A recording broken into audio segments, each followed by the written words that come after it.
Hello, everyone, and thanks so much for tuning in to the Let's Talk Purity podcast with Richard and Brittni De La Mora. Today, we are going to talk to you about the marriage advice we wish we would have received. This is going to be something that you're going to want to tune into, whether you're married, single, dating, engaged, because there's going to be some wisdom nuggets in it for you.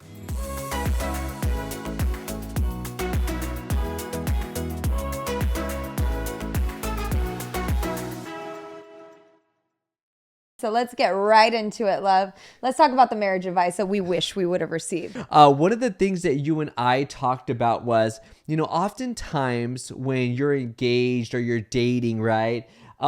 Sometimes we make the wedding big. That's all we talk about. It should be big. Absolutely. Yes. Absolutely. But go ahead. We talk about the wedding. We go through our list of people and where the venue is going to be at, and we save all this money, just to make sure that we have this like grandiose big marriage, which is cool and great. Don't get me wrong. You and I did that. We actually had a pretty big wedding, which is awesome. But I think we overlook the big thing that we don't talk about, which is oftentimes we prepare for the wedding, but we don't really prepare our heart for a marriage. That's so good. You know what I mean? So good. So the wedding is a moment, but the marriage is for a lifetime. Right. But how many times do we find ourselves preparing for this big day, making sure, the flowers are right, the setting is right, making sure the drinks, the appetizers are right, making sure the dress is perfect, right? We got to find this perfect dress. Yeah. But we never address the internal issues in our heart. Wow, yeah. And then we see that the divorce rate is so high. It's even in Christianity. Even in Christianity, it's over 50%. And it's like, hold on a second. So you're telling me that you have a 50% chance that your wedding is going to do good? That is so sad. And I think the reason why, babe, is because we prepare for the wedding, but we just don't prepare for a marriage. Yeah. And my advice would be for you guys is that, make sure you spend time with your heart. Yes. Because anything that you don't address now, it will affect you in your marriage. You just can't sweep it under the rug. And I think it's so imperative that we talk to, our pastors, our leaders, or we go through counseling and we get premarital counseling and we really sit and really start to unpack these issues in our heart. And I'm not saying that you need to be perfect, right? Because nobody's perfect. Right. We're going to have an issue here or there for sure. But the issue is like, make sure you don't go into marriage with having big issues. Yeah. That you haven't addressed. Okay. That you haven't talked about. For example, before we did premarital counseling, which was fine, but one thing that we did that I felt was really big for us, and it was really pivotal in our relationship, was before we got married, we went on a fast. Yes. And I don't remember the length, but we asked God and we prayed daily, Lord, if there's anything in my heart or in my partner's heart, Lord, reveal it to us. Yes. Because we want to heal from that now. We want to make sure that we know what we're getting into before we walk down the altar. And the Lord did reveal things. The Lord revealed that for me personally, I had a really deep-seated fear in me that was brought on by things in my past life. And that fear was like in the back of my mind, but God brought it to the forefront of my mind, and we were able to talk about it and process and heal from that fear. He also showed me some things that I was battling with anger, and it was really a really healing time for us both. I don't remember what he revealed to you. Well, I think for me, the thing that he revealed in my heart was the need for affirmation. Okay. And good. I don't think that was fair for you, because I always had to be affirmed. Good job, Rich. Good job, Rich. Like, oh, I love you, husband. You're killing it. And there's nothing wrong with giving your partner some affirmation. There's nothing wrong with telling your partner, good job, that I love yous. But there is something wrong when your need for affirmation is what gives you life. Yeah. Like, no. Like, because the reality is that if I kept like asking you for affirmation and you didn't give it to me one day, I didn't want that to like control my life, to feel like, oh, my wife doesn't love me.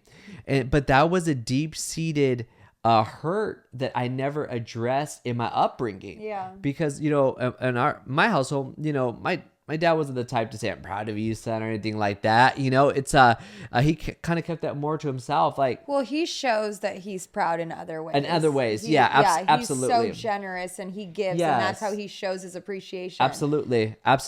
But for a young lad like myself, you know, hearing good job, son, I'm proud of you, stuff like that, I didn't get to hear that as much. And there's nothing wrong with that. I don't hold that against my father. I just felt like I had to be affirmed. Yeah. And my affirmation was like, babe, if you don't say something, you know, I have to go find it somewhere else. And I just think like that was an area in my heart that God exposed. Yeah. And he really worked that out of me, because now I'm very grateful when you're proud of me, or you say nice things. Like, that's so cool. But it's not your driving force. It's not my driving force anymore. So I'd really encourage anybody who is considering getting married to do the same thing that we did, because it really was pivotal. Why do I keep pronouncing that wrong? It was a really life-changing moment for us, to really have everything that was maybe buried deep down inside of us, things that we had just swept under the rug, that we had no real revelation that these things were actually hindering our personal life. And if they're hindering your personal life, they will hinder your marriage life. And so go on a fast, ask God to really reveal these things to you so that you can start the healing process of those things. It doesn't mean you're going to go into marriage and you're going to be perfect and everything's going to be healed and whole. No, like you'll still heal through things in marriage, but like the big things, you want to be able to process those, you know, so make sure that you really take care of that you guard your heart, that you really tend to your heart even more so than you're tending to the beautiful wedding that you desire to have. So good. My last line I would say is that if you don't prepare your heart, you're going to prepare for hurt. Yeah. And it's going to hurt you in the long run. So please prepare your heart. The second advice that I think you and I wish we would have known in marriage, and I think this is a game changer. Yeah, for you. This was a big one for you. It really was. It's here's the advice. You and your wife could be under the same roof, but that doesn't mean you're in the same season. So break that down. Here's what I mean. There was a season in our lives where you wanted to kind of just sit back and chill, right? Can you elaborate? Break your part down. I'll break my part down. All right, y'all. So I was pregnant, and one thing about me that I've learned in both of my pregnancies is first trimester and third trimester, count me out. Yep. First trimester, I am not feeling well. I'm super tired. Second trimester is great, capitalized. Third trimester is like, I'm heavy, I'm tired. And then on top of that, all I can think about is the baby and preparing for the baby. And so it's like, I don't want to do anything. I don't want to think about ministry. I don't want to think about anything, right? I just want to focus on my baby. And you, on the other hand, were like, you know, wanting, or maybe this isn't the same season you're talking about, right? Or is this No, it wasn't that. But this is one of the seasons. It was one of the seasons, and we were preparing on a baby, but maybe there was another time when you really felt called to do some serving, right? And I didn't want to? Let me explain. Let me explain. Okay. So there was a season where I was in the mode just to kill it, y'all. I wanted to write books. I wanted to do videos. I was just focused, you guys. And I'm the type of person, when I'm locked in, I'm all in. Like, it is what it is. Like, I don't shake and I don't move. It's something really good that has helped me to be who I am today. But then oftentimes it's tough when I go through stuff, or a rough season happens. It's like, I'm so locked in, it's hard for me to get out. Long story short, I was fired up about my season. I was pregnant. Okay. So you were pregnant. Awesome. But in that moment, no, you were like, you know, and it was just the beginning stages, but you didn't really want to do anything. You just wanted to chill. Yeah. You just wanted to relax. You were in a whole different season. Yeah. And I had this revelation when I was driving in my car. God was telling me, Richard, you could be under the same roof, but that doesn't mean that you guys are in the same season. She's in a relax and chill season, Rich. You're in a go-getter, go get 'em tiger season. Yeah. But that doesn't mean that that doesn't make you, Britt, like become invaluable, right? It doesn't put your worth down. It just means we're both in different seasons. But for me, I had to learn to accept that because it bothered me. Yeah. Because I wanted to be like, come on, girl, like, let's freaking go. Like, we got you stuff to kill. You would get frustrated with me, and I'm glad that God spoke to you because for the life of me, I couldn't pull out the strength or the energy to do the things that you wanted me to do. And I even had a conversation with you, and I said, love, like, I could do it, but I'm going to be in performance mode because my heart's not in it. And I'm the type, I don't like to touch anything unless my heart is in it because the Bible teaches, like, whatever you do it with all your heart. Do it to the glory of God, as though you're serving unto the Lord, right? And so if my heart's not in it, then I don't feel like I'm ministering to Jesus. I don't feel like I'm serving him well. And so, that was a source of frustration, but the Lord spoke to you and he reminded you that, hey, you know, like, it's okay if you guys are in two different seasons, you can still kill it and let your wife, or if you're watching, your husband, be in chill mode. Like, it's okay. Like, absolutely. Don't let, just because your partner's not right where you are, don't let it stop your grit. Don't let it stop your work, because at the end of the day, the Bible teaches us that we work out our own salvation. And so, like, and you each have your own personal relationship with the Lord. And there will be seasons where you do everything together, but then there's also going to be seasons where maybe God is just calling you to do it. If your spouse isn't running with you, then just don't be afraid to keep going, because at the end of the day, you have to answer to God. You know, and if your partner is being disobedient to God, your partner's also going to have to answer to God, right? So good. And so it's like, for me, I didn't feel like I was being disobedient in that season. I was just embracing the fact that I was pregnant, and I was enjoying a season that the Lord had me in chill mode. Absolutely. So guys, just know that you could be under the same roof, but that doesn't always mean that you're under and in the same season. Yeah, exactly. So what's the third thing you would say? Okay, so the third thing is that the Bible teaches us that when we get married, we leave our basically our mother and our father, and we cleave to our spouse.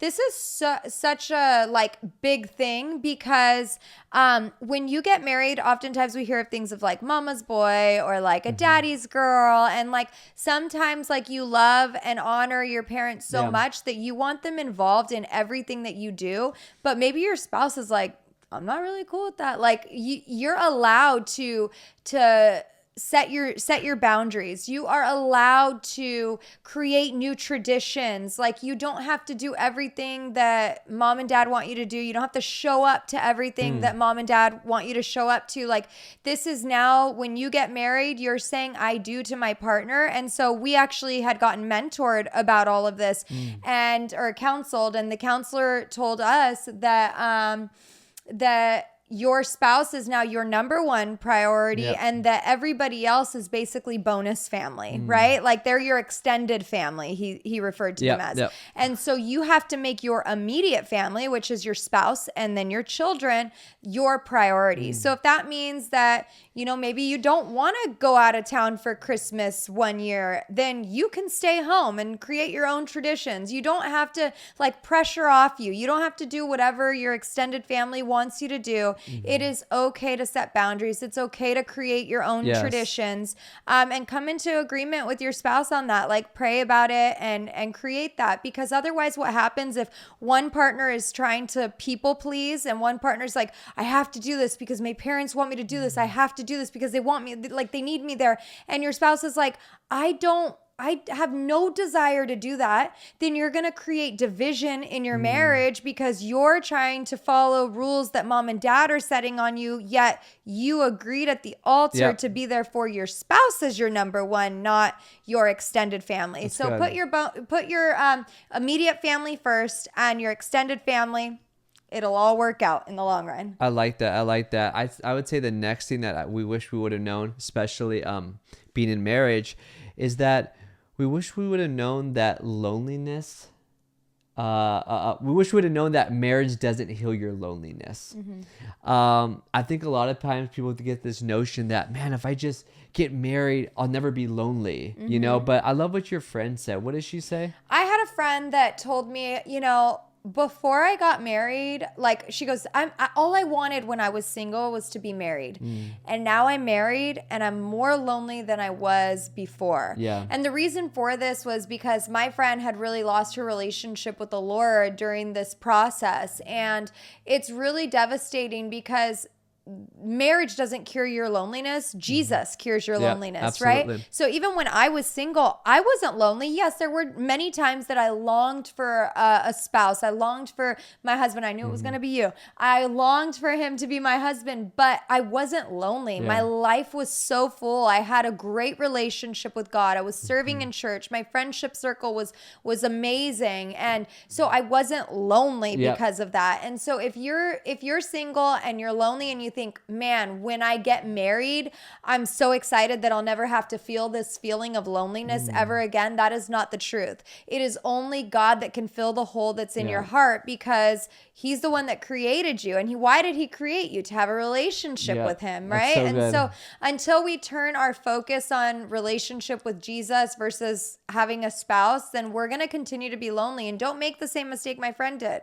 She thought it was going to cure she thought it was going to make her life better, but because she married a non-believer, it actually made her even more lonely than she was before. Good. And then just to flip it on this one, we talked about marriage and loneliness, won't heal you, or won't cure your loneliness.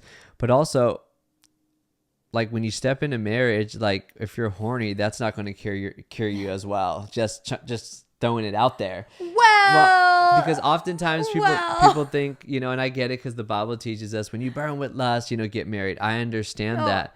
I understand that. But oftentimes what happens is that, like, if you don't cure, say you have a porn problem coming into marriage. But that's different than being horny. Because marriage could, like, you have sex and you're not horny anymore. But you're talking about like battling with like a spirit of lust. Like a spirit of love. Yeah, but what I'm also saying too, it's not like every second of the day you're having sex. You know what I'm saying? It's not like you're a little rabbit and you're like. Some people though have like. Some people, if they have excessive horniness, which is probably also could be either, they have a high sex drive, but some people have high sex drives because of the fact that they need to feel validated being naked and having sex, right? Like back in the day, like before I encountered Jesus, like I only felt valuable and I only felt worthy if somebody would sleep with me. Now, if you feel that way and then you get married, you're going to keep feeling that way. Exactly. And anytime your spouse is like, well, I'm not in the mood today, or like, hey, I'm really tired, I had a long day at work. Like, can we do this tomorrow? Well, guess what it's going to do? I'm being rejected. I'm being rejected. They don't want me. Nobody wants me. I'm a loser. I hate myself. Like you start thinking all these things. And marriage doesn't cure the rejection. So if you have a high sex drive simply because that's where you find validation and worthiness, then you're not going to find healing in marriage. You have to first find healing from Jesus Christ. You have to pray, Lord God, I have been rejected by so many people. I only find value by having sex with people. Like, Lord, can you please show me my value and my worth in you? And as God starts to download into you and show you that you are his child, that you are an heir to his throne, that you are fearfully and wonderfully made, and as you start to really catch that revelation, you're going to walk with this God confidence and you're going to get healed from that. And you'll still have a sex drive. It's not going to cure your sex drive, right? Sex drive is normal. It's healthy, but it will help you to like, hey, I want to have sex because I want to bond with my spouse versus I need to have sex because if my spouse doesn't have sex with me, I'm going to feel rejected and I'm going to feel like they don't want me anymore. That's good right there. No, that's beautiful. Perfectly said. Thanks, said. That love. just popped up in my head. The next thing I would say too, something that you and I wish we would have known before stepping into marriage is that marriage is all about serving each other. Yes, it is. PSA, guys, if you are getting into a marriage, I just want to tell you that you are saying to one another, I want to serve you. Okay. Oftentimes we think marriage is about me, myself, and I. What could I get out from this marriage? But it's not about that. Marriage is all about what can we give to each other. Okay. And I think that is so big to know, because like sometimes people get this like notion that it's all about that. It's like, oh, serve me when I wake up, give me my breakfast and my grapes and all that. And that's great. If your partner does do that, that's awesome. You can serve them in that way. But the reality, it's a mutual thing. It's you serving their needs. It's you honoring them. And I think we forget about that. I think we forget that marriage is not for the selfish, but it's for the selfless. Amen. And I think that's the reason why marriages are being hindered, love, is because it's all about them. It's self-focused and not about we focus. It's not about us and how we can serve each other, how we could honor each other. Do you have anything to elaborate on that? Oh, yeah. I think that you're incredible in this area. Like, ladies, find yourself a husband like mine. He's amazing. He really lives to serve. Like, he has no problem. Like, after every meal that I cook, he's like, I got the dishes. Don't worry. Like, almost every day I get to go to the gym for an hour a day, and he will stay home, watch the kids. And like, I really value and appreciate this because my husband has a busy life. He's bivocational, and yet he still takes time to really like to serve me. And I think it's such a gift. And I do what I can to serve, like I love to serve with good meals. Like I try to go extra on all the dinners and everything. Like I love to cook. And so, but like my husband, you really thrive in this area. And like I would want to know, how does that make you feel? Like really, like how does it make you feel when you serve? Like if somebody's listening, it's like, but I have my needs and I have this and I have that. I get that. And you know what? I had that battle with you. So if we're going to be honest in this podcast, there's times where I got bothered until God had to work on me because I wake up at 4:30, 5 o'clock in the morning. I'm setting up the company, getting the ministry going, stuff like that. And then when I come home, the last thing I want to come home to is a messy house. Yeah, I have 2 kids under the age of 4 and under. So and I'm dealing with hundreds of clients. Yeah. I'm dealing. I for you guys who don't know, I do the social media. I do all the back ends. He's got a full plate. Very much full plate. So you can only imagine how I feel when I walk up, to my house and I see a messy house.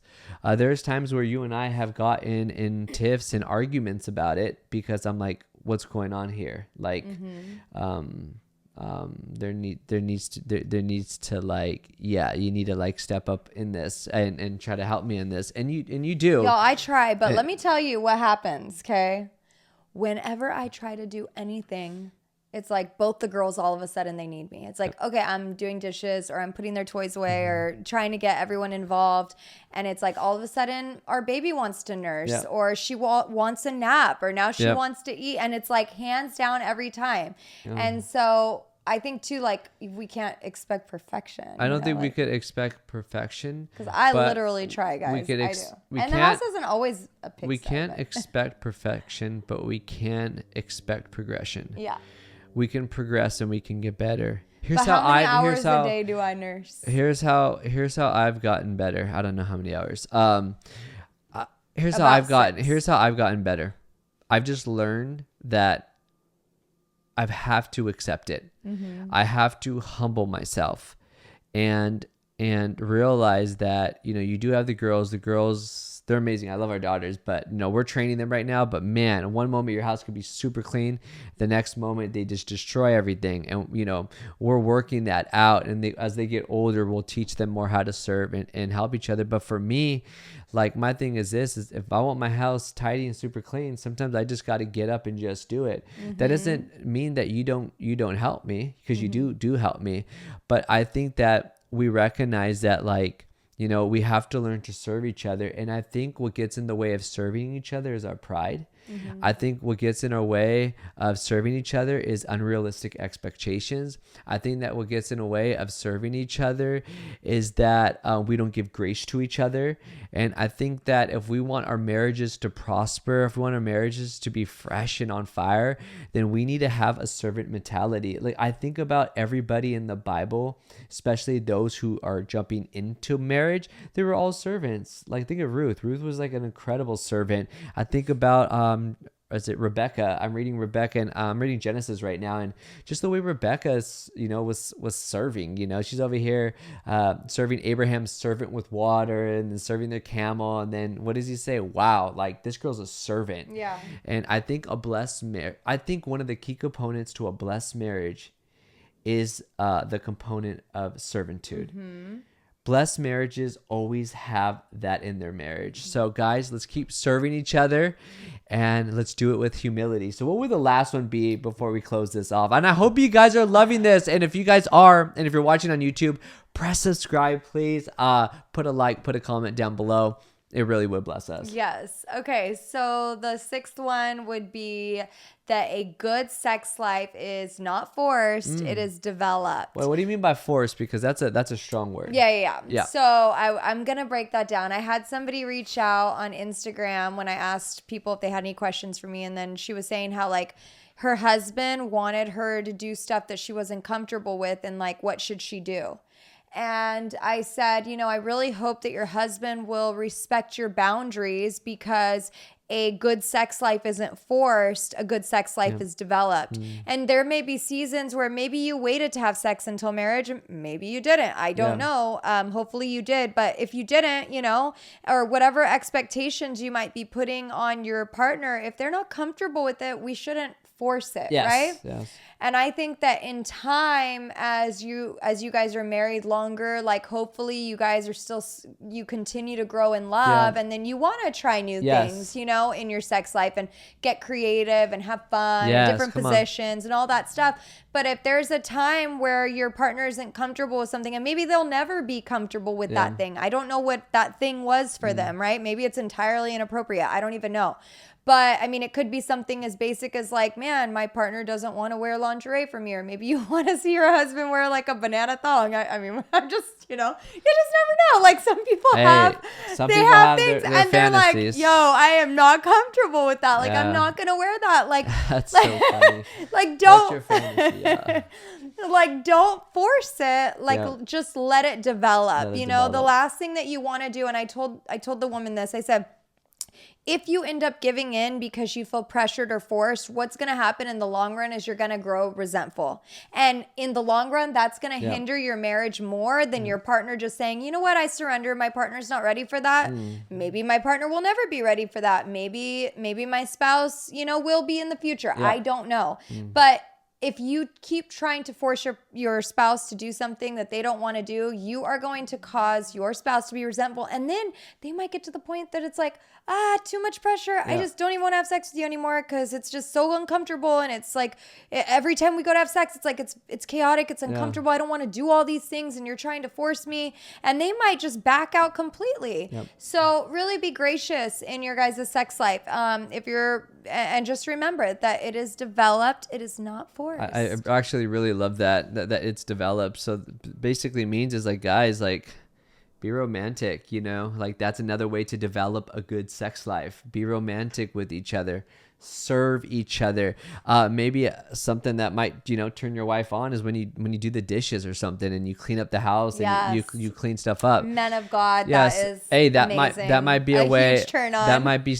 You never know. that you serving might be a turn on. You giving your partner a massage might be a turn on. That's developing. That's another one. That's developing intimacy. Date nights, developing intimacy. Right? You guys are growing closer and together.